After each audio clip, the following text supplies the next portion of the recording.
कोपरगावमध्ये 2 दिवसांपूर्वी अवैध कत्तलखान्यांमध्ये गोवंश जातीच्या जनावरांची कत्तल होत असल्याची माहिती प्रशासनाला मिळाल्यानंतर प्रशासनाने कारवाई केली होती। त्यानंतर हिंदुत्ववादी संघटना आक्रमक झाल्या होत्या। अवैध व्यवसायांवर तात्काळ कारवाई करा अशी एकमुखी मागणी करण्यात आली होती। त्या पार्श्वभूमीवर काल कोपरगाव नगर परिषद आणि पोलीस प्रशासनाला गोरक्षक दल आणि हिंदुत्ववादी संघटनांनी निवेदन देऊन 24 तासांच्या आत अवैध कत्तलखाने उद्ध्वस्त करण्याची मागणी केली होती।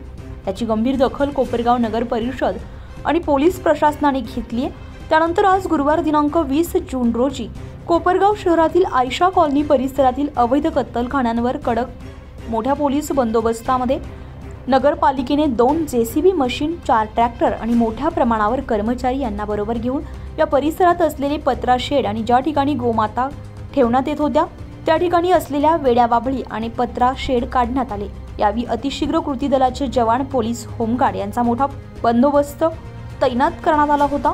यावेळी मुख्याधिकारी जगताप आणि पोलीस निरीक्षक प्रदीप देशमुख, सहाय्यक पोलीस निरीक्षक रोहिदास ठोंबरे यांनी सहभाग घेतला।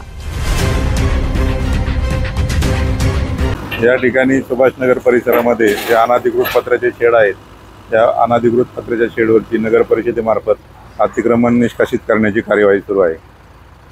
किती एकूण अवैध कत्तलखाने उद्ध्वस्त केलेले आहे? किती कर्मचाऱ्यांचा ताफा या ठिकाणी आलेला आहे? त्या ठिकाणी नगर परिषदेनं 20 कर्मचारी, 2 JCB, 2 ट्रॅक्टर आणि इतर सर्व अधिकारी या ठिकाणी स्पॉटवरती उपस्थित आहेत कारवाईसाठी। जागा मालकांना अतिक्रमण काढून घेण्याविषयी, अनाधिकृत जे बांधकाम आहे ते काढून घेण्याविषयी 24 तासाची नोटीस दिली होती।